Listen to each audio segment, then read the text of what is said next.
The Rams preseason finale is tonight against the Chargers, and we'll tell you what you need to watch for.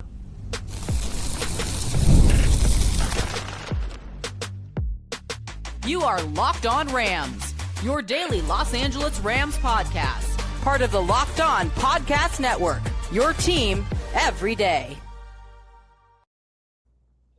Whose house?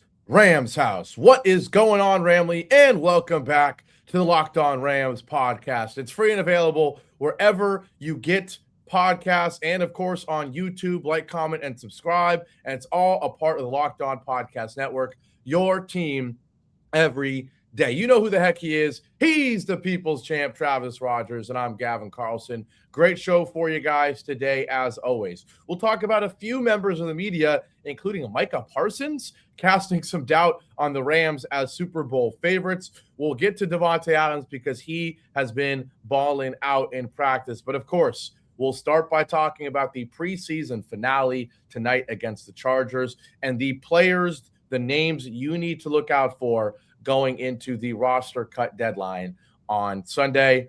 And Travis, let's just jump right into it because it's preseason football. We know you love it. We know you will be watching every snap and saying, man, I wish there was 4 more preseason games. Man, 18 regular season games. We need 8. I want 20 preseason games, Travis.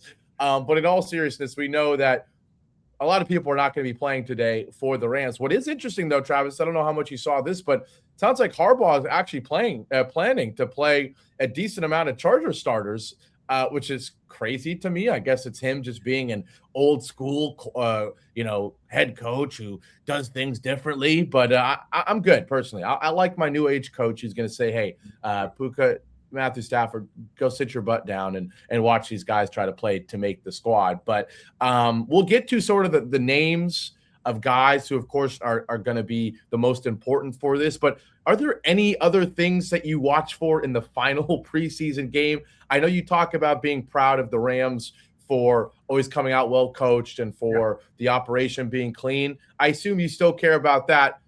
Is there really anything else in the last preseason game other than stay healthy, see who makes the roster, and hopefully win just because it's fun? Yeah, there's something that's incredible. Just get it over. Just finish. End. 0-0 at the end of the fourth quarter. Like this game, if this game takes more than 2 hours and 20 minutes, they're doing it wrong. You know what I mean? Like just get this blank over with. It's just, the only thing that's worse than the preseason is the final game of the preseason. I have no idea what Jim Harbaugh is doing. Look, Jim Harbaugh is a good coach, so I'm not jumping up and down on him because he obviously does know what he's doing. But this, to your point, Gav, this makes no sense to me at all. Kick it off, get it over with, and let's get to the good part. We've been waiting since, the end of January to see a football game with our team that actually matters, and we can see it 2 weeks from today. 2 weeks from today, they're going to be playing a real football game on the other side of the world against their number one rival, against a team that also has Super Bowl aspirations. We have no idea whether being in Australia for 5 minutes before kickoff is a good idea or a bad idea. Like, there's a lot of stuff that's really, really fun and exciting and interesting and awesome to talk about. And this game tonight is not one of them. So Travis won't be tuning in to the Locked On Rams squad at 11 I love you, tonight. buddy. I'm glad. I love the squad show, but my God, this stuff is just trash. It just doesn't matter. You know what I mean? It's like nothing that happens tonight, unless and by the way, knock on wood, unless somebody gets hurt. And let's be honest, the only player for the Rams that's going to be out there that if they got hurt, we'd be like, oh no, is Ty Simpson, right? The rest of it, and I hope everybody walks out skipping off the field and goes back to their cars and has a nice dinner at the end of the night. I really truly do. But the football of what happens tonight is just not important. The roster decisions have been made. The starting lineups have been set. The approach that they're going to take to San Francisco is been considered and implemented, and they're getting ready to go. This is just something that they're obligated, not just the Rams, by the way, the league is obligated to do. And then we get to the good stuff. And I'm not trying to be that much of a curmudgeon about this, but that's how I feel. I mean, it just isn't. First couple of games this season for the Rams, quite frankly, in the preseason, were interesting. They were interesting because of the quarterbacks, because of the offensive line depth, because of, a variety of different things. But tonight is just not going to be one of those nights. Yeah, it really is just a tryout for about 5 to 6 guys that are doing everything they can to make this Rams roster, and then another probably 5 to 6 guys that know they're not going to make the Rams roster and are trying to make another roster. Right? Yeah. It's a tryout. Jim Harbaugh says he'll play his starters for anywhere from 6 to 9 plays. So even that is kind of silly. Like they're going to go out there. What do you get on 6 plays? Yeah. Yeah, a chance to get hurt, right? In all honesty, not even trying to be that funny, but like, yeah, other than hey, let's go out there and say that you played the game. Like, it seems pretty useless. Again, I'll take my new age coach, but it's going to come down to. Can I ask you a question, Gavin? And Yeah. I'm genuinely asking. Do you think that Sean McVay is in his office or in his house or wherever he happens to be at 7:30 in the morning, to give a little insight of when we're recording this? And he doesn't know exactly who's making this team. Do you think there's like how many spots do you think are really up for grabs at this point? 12 hours before the kickoff of this game. Is it more than 1, 2? Like to where he really is, I need to see what happens tonight. I don't even know if it's 1 or 2. Yeah, it's funny. We asked this question to Big Brock. Michael Brocker is on the Squad Show most recently. He said, it's probably like 5 to 6 is what he said. He kind of gave it that handful range, but I think that was more just about guys that over that last week, right, including tonight's game, but also yesterday and the day before and all of that, and how you carry yourself and what you're doing. Maybe there's 5 guys that are fighting for 3 spots or something. I truly think it comes down to a few things, and we'll get to the names. I think it comes down to, we talked about the positions yesterday.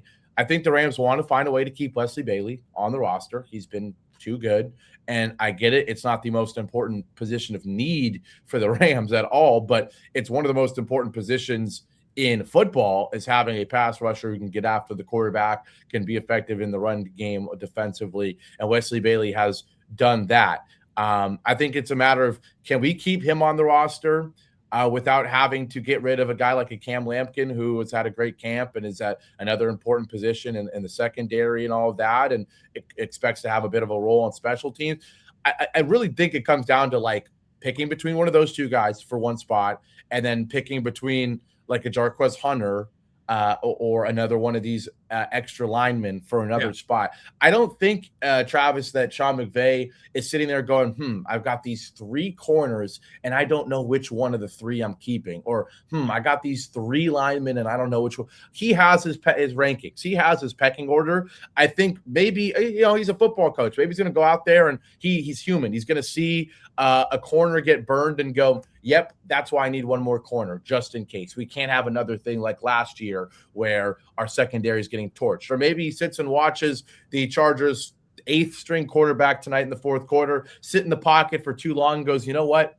It's the NFL in 2026. I need a pass rusher. I'm keeping Wesley Bailey instead of that random 11th lineman. So at the long may have we answering the question going, yes, I think he still has 2 spots maybe that he doesn't know what direction he's going to go. But no, I don't think he's debating the actual players at positions. It's just a matter of what positions you want to keep. I really think it comes down to that. And who knows, maybe he's getting some intel around the league in terms of these guys might make it to the practice squad. These guys might not. No. Maybe we don't play a guy in the preseason, Travis, so he doesn't impress, and then be taken away. I don't know. But at the same time, if you told me that Sean McVay has already written in pencil the 53-man roster, he's got Sharpie written over 51 of the names, and he's getting ready to write the final 2 in Sharpie, and it's basically set, I would not be surprised by that either. Yeah, I think you make a good point. That idea of maybe trying to, sneak a guy through so nobody else jumps on. I think that's really interesting. I really like the point you made about, okay, I need to be heavy here and I can go light there, or vice versa. And maybe those are not necessarily the who, but the what that you're looking for. That's a very good point. I'd not really thought of it like that. That's interesting. Yeah, I mean, and we'll see. At the end of the day, the good thing is I think every single Rams fan trusts Sean McVay in his decision making. One, and yeah, exactly. It's like there are so few teams that you're like, hey man, whatever you think's right, let's do that. You know what I mean? And again, here we'll just get it out of the way earlier. It's usually the way that you feel about like if the Dodgers make a move, you're like, okay, let's see what happens. And not that they all work, but at least enough of them work, both for the Rams and the Dodgers. You're like, yeah, keep going, keep making decisions because you're cashing tickets way more often than you're busting out. So yeah, just let it ride, man. Yeah, again, from quarterback to GM to ownership, every aspect of the Rams, they've earned the benefit of the doubt, not just from fans, I think from the entire NFL landscape. That's why no one would question an Aaron Donald coming back and if it would work out. No one would question going out and making the biggest trade of the offseason for Myles Garrett. This is the team, this is the organization that does these things, and it usually works out. Now, up next, we'll finish the conversation on the preseason. We'll talk Devontae Adams balling out, and also a few guys in the media doubting the Rams, ironically, Travis, right after I say what I say. There's still some people doubting us. We'll get to that up next on Locked On Rams. Now, today's show is brought to you by Indeed. And you've heard us talk about Indeed a few times on this show, and that's because there's workplace chaos. It hits, and you need the right hire. Indeed Sponsored Jobs is there to help connect employers with candidates who match specific needs like skills, certifications, and locations. So less time gets spent searching and more time gets spent finding the right fit. People are finding quality hires on Indeed right now. In the minute I've been talking to you, companies like yours have made 27 hires on Indeed, according to Indeed data worldwide. And it's just so nice. We talk about the peace of mind that we have with the coaching staff, the GM, ownership for the Rams. It's nice having that same peace of mind when you're looking for the right hire and you know that there is a platform that is consistently getting those results. So spend less time searching, more time actually interviewing candidates who check all your boxes, less stress, less time, more results. When you need the right person to cut through the chaos, this is a job for Indeed Sponsored Jobs. And listeners of this show will get a $75 sponsored job credit to help get your job the premium status it deserves at Indeed.com/podcast. Just go to Indeed.com/podcast right now and support our show by saying you heard about Indeed on this podcast. Indeed.com/podcast. Terms and conditions apply. Need to hire. This is a job for Indeed Sponsored Jobs. We keep it rolling on Locked On Rams, all a part of the Locked On Podcast Network, your team every day. Let's finish up this preseason conversation. Just going through a few more names as we get ready for Travis's Super Bowl tonight, the most exciting game of his life. At least it's kind of fun. It's Rams Chargers at SoFi. I'm sure a guy or two will probably get in a fight over a beer because they have to drink an extra 5 beers because the game was that unexciting, respectfully. Sure. But Wesley Bailey, I think Cam Lampkin. I think Jarquez Hunter is a guy, in my opinion, that it's kind of the same thing. McVay probably doesn't feel the need to have a fourth running back, but if Jarquez Hunter goes out there and he's running over guys and he's juking guys and he's scoring touchdowns and he looks like the guy that you drafted and the reason he spent a draft pick on a running back, then maybe Sean McVay goes, I wasn't really planning on keeping a fourth running back, but he reminded me just how talented he could be, and that if we have a 3rd and 2 in the NFC Championship game and for some reason Blake Corum and Kyron Williams both aren't there, let's give it to him and not Ronnie Rivers. Maybe something happens there and changes his mind. But I think those are really the main guys. Obviously, you'd like to see what happens if a CJ Daniels is playing and if you can make a few more plays and things like that. Or Max Clay, guys like that. But at the end of the day, those guys are making the roster, right? It's really those handful of guys.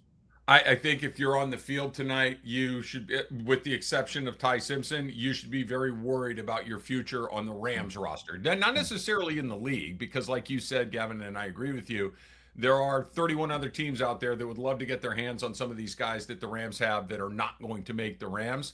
I think the scenario that you laid out with Hunter is probably the one scenario where he might wiggle through. I think he's in trouble.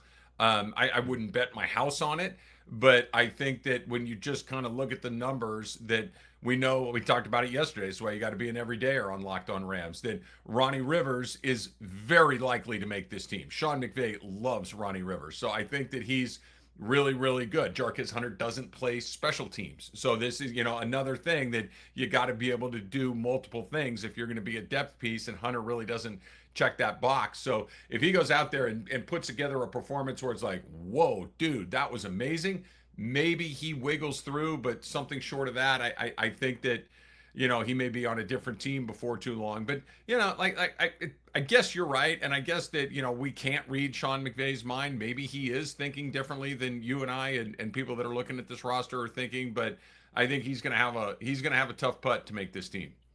Yeah, I think so too. I think it's interesting too because we have not gotten a confirmation from Sean McVay about who will be the quarterback starting this game. We have very much gotten confirmation that Ty Simpson will be playing this game. And I do think, Travis, that at least gives something for Rams fans to always be very excited about. We didn't see much Ty Simpson last week. There's a chance we're seeing 3 quarters of Ty Simpson. We might see him play the first quarter, the second quarter. He might even get into the third quarter before you go to the 4-stringer, who, again, you'll give him an opportunity to see if he can impress and make another roster. But that's another thing too, is how much can you judge a Jarquez Hunter or a receiver who might try to, if the quarterback could be the 4-stringer by halftime, right? Like there's other things that play a factor in it. I would like to see Stetson Bennett play. I know that some people would go, it seems like Travis right there. Right when I said that, Travis made a face. So it sounds like you are set on Stetson being the backup then, and you don't want to see him out there risking anything. I think, let me say it this way. Whoever is your number 2 can't play tonight. You know what I mean? And the fact that Simpson is going to play, I think, tells us that Bennett is your number 2. Right, because absolutely. what you can't do is go into game 1 with your number 3 as your number 2, right? I think you need to make sure. And again, it's unlikely, that something happens, but it's also not impossible. So if Bennett's your 2, if Bennett's the guy that is your break glass in case of emergency, the worst case scenario, Matthew Stafford can't play a series, a quarter, a game, and he's the guy that you're going to turn to, he's got to be ready to go. And you don't put that at risk. So no, I do not hope to see him tonight. I hope that this is you see him with his baseball cap on, his headset on, and he's just standing there listening, nodding, and getting ready to go. I don't need to see Stetson Bennett tonight. It's funny because right when he said that, I went, you know what? I agree. I agree. Actually, I don't want him out there. Then I remembered, wait, but Jim Harbaugh is being dumb and playing his starters. Maybe we get to see Stetson against starters. Maybe I do want to see him out there. So I still go back and forth, right? Like you still go back and forth. Interesting. If we could do, maybe we get on the phone, see who we can get up early in the morning and say, hey, listen, we had an idea. You're going to play your starters. Can we put Stetson Bennett out there as long as your starters are out there? But can we also give him the red jersey so no one can hit him? Can we do both of those things at the same time? Because look, if they're playing with live ammo and you can hit him, you can't put him out there. You just can't. It's there's too much risk. The risk may be small, but if the risk hits, it could really kind of put you in a weird spot. So no. Yeah. You might very well be right. It might not be worth it one bit. And I think Sean McVay is kind of fighting with that as well. Well, real quick, before we take our next break, we got to talk about Davante Adams. We've been pushing off for a day and a half because Davante Adams sitting there going, Gavin, Travis, I've been balling out. The Athletics' Nate Atkins went there and said, whoa. Davante Adams has been balling out. He said, quote unquote, he has been virtually uncoverable. The quote was, if there was a concern over whether Adams still had it as a perimeter wide receiver at age 33, this camp has put a lot of those questions to rest. Adams looks fresh and explosive, and he was virtually uncoverable in the joint practices against both the Dallas Cowboys and New Orleans Saints. What's perhaps stood out more is his connection with Matthew Stafford, as the two are slicing up zone coverages with route adjustments in the intermediate part of the field, thanks to all the reps they couldn't get a year ago when Adams was new and Stafford missed virtually all of training camp. Travis, that's the point, right? No one, I don't think, was doubting if Davante Adams still has it, quote unquote. Is he going to run by you 40 yards down the field for a deep post and catch a touchdown? I don't know, but he also does not need to. The moral of the story is that if we know why was Davante Adams so good in Green Bay, it's because him and Aaron Rodgers could read each other's minds. And before Davante Adams was even thinking about making a break, Aaron Rodgers was already putting the ball there. Before Davante Adams even had to think about lifting up his hands, the ball was there, and he could wait till the last second to do it. If he can start to truly do that with Matthew Stafford, this is a guy who already was among the league leaders in touchdowns throughout the entire season last year, and it could be scary. And it might need to be scary because we don't know exactly what Puka we're getting for a bunch of reasons. But it sounds like the Davante Adams, Matthew Stafford connection is going to be even better than last year.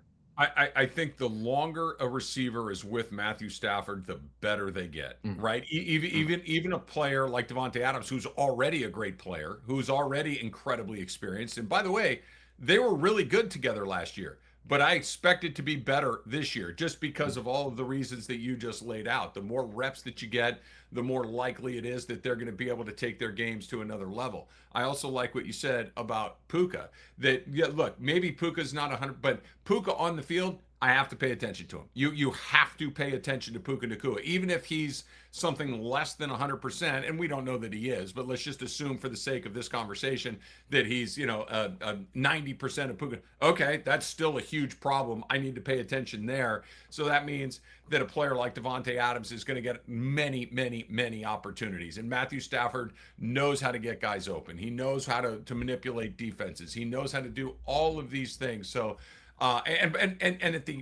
at the bottom line of all of this is Adams is still really good. This is not a guy that's like, hey, he needs help. He needs a number 2 guy. He needs a quarterback that's an ace. And if you give him all of these perfect things, then then maybe he can become a serviceable player. No. He's good. And then you add all of this stuff on top of that, and he can take it to a whole nother level that, we know how well he takes care of his body. You know what he looks like. You know what a technical receiver, like he's checking every single box, and just add in all the experience that he got last year with Stafford and with this team. I have big expectations for Devontae Adams this year, and that he's uncoverable or killing guys or however we want to describe it. I'm really, truly not surprised. I hold him in exceptionally high regard. I think he's going to have another big year.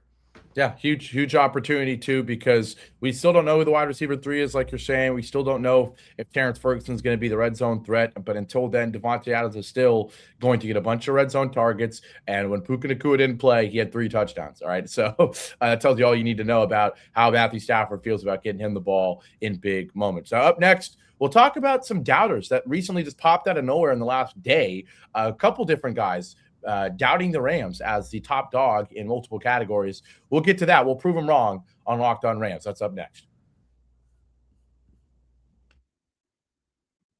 Now, today's show also brought to you by Odoo. And what's great about Odoo is it lines up perfectly with the Rams. And I'll tell you why. Because running a business, it shouldn't feel like you're trying to connect a bunch of systems that were never designed to work together. One app for accounting, another for inventory, another for sales, and somehow none of them talk to each other. That's where Odoo comes in. Odoo is an all-in-one business management software that brings every part of your business together in one powerful platform.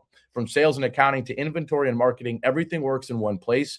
Odoo is one platform to manage, grow, and scale your business. And the best organizations know that success isn't just about talent. It's about having everyone working together toward the same goal. It's true in sports just like it is in business. And tell me if that reminds you of anybody. Yeah, it should remind you of the Rams because, again, from Kroenke to Les Snead, to Sean McVay, to the players, to the leaders of this team, the Matthew Staffords, the Devontae Adamses, the now Myles Garretts of the world, to the young guys that come in right away and become leaders like a Quentin Lake, right?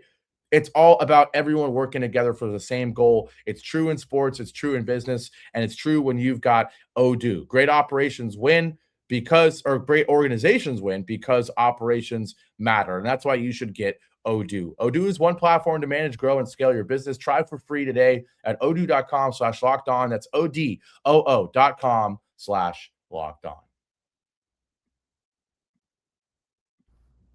Let's keep it rolling on Locked On Rams, all part of the Locked On Podcast Network, your team every day. Shout out to everybody in the comments on YouTube is going at some people. No, not like that, but replying to everybody in the comment section. I love to hear your guys' takes. And Rams fans are smart, man. When you have a smart coach that says smart things, you become smart fans. And that's what we have with the Rambley. They know what they're talking about. But not everybody knows what they're talking about, Travis. And a few people surprised me. All right. I'll be honest. I told Travis in the pre-shows, I was just, sometimes I like just looking up Rams on YouTube and seeing what comes up. And I watching clips of guys saying crazy things about our Rams, Travis. We'll start with Micah Parsons because Micah Parsons was debating if the Rams have a top 5 defense. And at first I was like, are you kidding me? This is the Myles Garrett, Trent McDuffie, maybe Aaron Donald Rams, and they don't have a top 5 defense. And then I took a step back. I said, okay, at the beginning of last year, the Rams looked like an elite defense. As the year went on, the secondary looked worse. and you couldn't really stop the run that well at times. And Jared Verse was getting to the quarterback, but he wasn't sacking him, and Byron Young fell off. And okay, maybe, and then I said, wait, but half the guys on the team, Travis, aren't on that same defense last year. We're talking about Myles Garrett, Trent McDuffie, Jalen Watson, and maybe Aaron Donald. And then I went back to saying Micah Parsons, he's a great pass rusher. He's not a good member of the media. Okay, he doesn't know what he's talking about, Travis. Am I being dramatic, or is that fair? This is a surefire top 5 defense, no?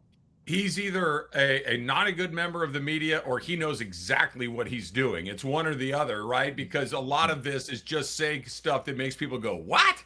You're out of your mind. And I think that was the reaction that most of us had when you hear that, for all the reasons that you just described. A top 5 defense is a really high bar to clear. True. I think they're gonna clear it. But if they land 6 or 7, would we be shocked? If they were outside of the top 10, I would be shocked. But if they're 6 to 10, I mean, maybe a mild surprise, but I don't know if it's shocking. So if he's trying to thread the needle about like the actual, I think they're the 6th best defense, okay, maybe. But if he's saying, they're not a top defense in the general sense of it's not a good defense, I think he's lost the plot a little bit, because of, this is a much better defense. Now, Aaron Donald is an interesting component of this. If he's there, again, I think we all expect him to be amazing. He hasn't played football in 2 years. DeMarco, my radio partner, DeMarco Farr, said something really interesting yesterday that I knew it, but I hadn't thought of it. And that is, this would be his 13th year in the league. Is there anybody that's still an awesome defensive tackle 13 years into their career? Not many. Now, not many people are Aaron Donald. So I think that there's, at least a little bit of okay, let's see it. Myles Garrett is coming into that part of his career where you would expect some sort of decline. Now, he's coming off a Defensive Player of the Year award, so even if the decline is little, he still might be the very best guy in the league. So, but there are some things there that at least maybe push them out of the top 5, but generally speaking, I think we all are assuming, and I think fairly assuming, that this defense is going to be one of the better units in the league. And look, Myles Garrett may be a media genius, or excuse me, Micah Parsons may be a media genius in knowing that just say something wild and people will react to it. Yeah, and it wasn't a conversation of, are the odds that the Rams will be a top 5 defense or not? Because that's a fair, like you said, that's a 50-50, just like for any team. But if you had to say who has the best chance of being a top 5 defense, the Rams from a talent perspective are probably a top 2 or 3 defense in terms of talent. He had his own Packers above the Rams. So that tells you all you need to know. He's not even on the team for half the year, and he's got that above it's like, come on, what are we doing? And one other thing, and I'll stop having jabs at Micah Parsons. He named the top 5 teams, and then his co-host had to go, you didn't put the Seahawks. He went, oh, wow, I forgot they existed. So that kind of tells you all you need to know. They just won the Super Bowl, and he forgot to put them in the top 5 list of defenses. Yeah, so there goes that. Another guy doubting our Rams, Colin Cowherd. He goes on yesterday and says he's got the Seahawks, not the Rams, to win the NFC West. And the reasons were interesting. He didn't really have any for the Rams. He just started talking about the Seahawks, and he said, hey, they're a really good road team. They were 6-2 on the road or something. They're really good against playoff teams. They were like 6-2 or something against playoff teams last year. He said their core, and this was an interesting thing, and this felt like the only jab at the Rams. He said their core, their best players are all in their prime. JSN, Witherspoon, Aminwari, Sam Darnold, right? Their core is in its prime, which that was an interesting point, in my opinion. That's the only thing that you can get at the Rams is, right? Like, Myles Garrett, does he have a prime? I don't know. It feels like that body's never not going to be in its prime, but that's fair. Matthew Stafford's at the end, and Devontae's at the end. Puka's in his prime. I think Byron Young might be in his prime. I think Kobe Turner's in his prime. I think Trent McDuffie's in his prime. I think Jalen Watson's in his prime. But maybe you're right there. Still, it's an interesting conversation. I think a lot of Rams fans are rightfully so thinking about how good the Rams are, and they do forget the defending Super Bowl champs are in their division. There you go. I think the best case for picking the Seattle Seahawks is they won the Super Bowl 1 year ago. they're bringing back a lot of those very same guys. They have the same coach, they have the same quarterback, they have the same playmaker, they have that elite defense. They are very good on the road. Like everything he's saying is true. Um, I think that saying the defending Super Bowl champion will win their division the following year, sure, okay, that doesn't sound crazy. I think the Rams are better. I think they're. This is gonna. I hate what I'm about to say. I dislike myself for what's about to come out of my mouth next. I think the Rams were the better team last year.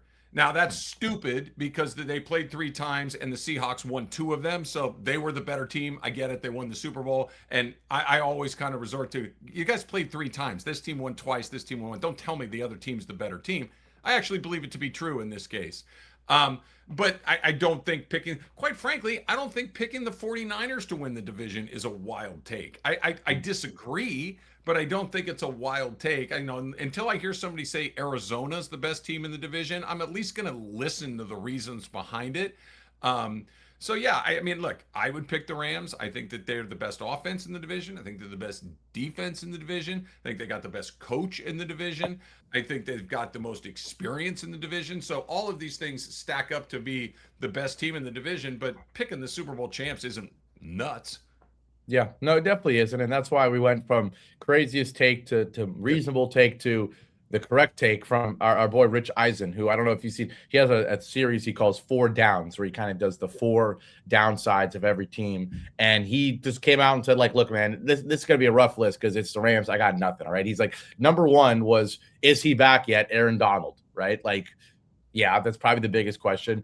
He said, number 2, we're already going to things that shouldn't even really matter if all things go to plan. Who's the backup quarterback? He's like, that's the number 2 downside for an NFL team coming to a season is who the backup quarterback's going to be. And number 1 is if the greatest defender of his generation will come back and join the team.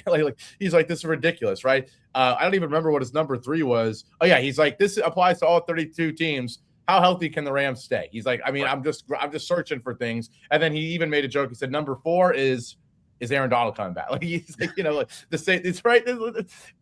There's not much you can do there. I'm curious, Travis. I'm putting you on the spot right here, but before we go, is there anything you can think of that adds on to this list? I thought there was one interesting one, so we'll see if that's the one you can think of. Yeah, I think the interesting one is, and this is the least scientific thing that you're ever going to hear. It's that the team that's favored to win almost never wins. Mm. That's the rub the Rams have is I think it's something like of the last 25 preseason Super Bowl favorites, like 2 of them have won the Super Bowl. It very rarely happens. And the reasons why it doesn't happen are multiple, are varied. It's not just that one thing happens that lead to it. It could be 10 things. It could be something. Look, why didn't they win the Super Bowl last year? They couldn't make a kick. Who knows if they're better at this? Who knows if Harrison Mevis is the answer to this? Who knows if Bubba Vitrone is going to come in and fix? I guess the point I'm trying to make is you don't know. None of us know. And I think that the odds say the team that's favored to win the Super Bowl in August very rarely wins the Super Bowl. So that would be my number 1, just that the math says it's unlikely, but like actual football reasons, it's really hard to come up with something. Yeah, it's true. And I think you read my mind on what the other one was going to be. I was going to say special teams, right? Like, I think it's a fair thing to question the Rams special teams unit. And it's not really because I don't trust the things Sean McVay has said this offseason, because we've talked about it on Locked On Rams. He said the right things about getting the starters, or at least the backups, more involved in special teams. Obviously, there are coaching staff changes there. And anytime you've got a great coach and something goes wrong the previous year, you know how Sean McVay is. He was probably losing sleep all offseason about 2 things: his special teams and why in the world you can throw an incomplete pass and have a guy randomly pick it up in the end zone and it's called a 2-point conversion for the Seahawks and it costs you a game. Those are the only 2 things that Sean McVay was probably thinking about nonstop when he couldn't fall asleep. And so, yeah, I think special teams is the other one that maybe was the 5th down for Rich Eisen. I'm glad you brought that up. Let's just pause here, August 27th, the year 2026, and say, did they really just randomly decide to put 2 points on the board for no reason? Like, I did. That is still, even though we're 9 months from that having happened, it's like, wait, what? Yeah. What do you mean that was a 2-point conversion? Like, we never really even saw it in real time. They had to go back to replays, and even Al Michaels on that Thursday night was like, Yeah, I guess that was a lateral, and I mean, it was bizarre, and quite frankly, it changed everything. Like that was the beginning of a, hey, we're gonna have to go play the NFC Championship game in Seattle, and we know what happened after that.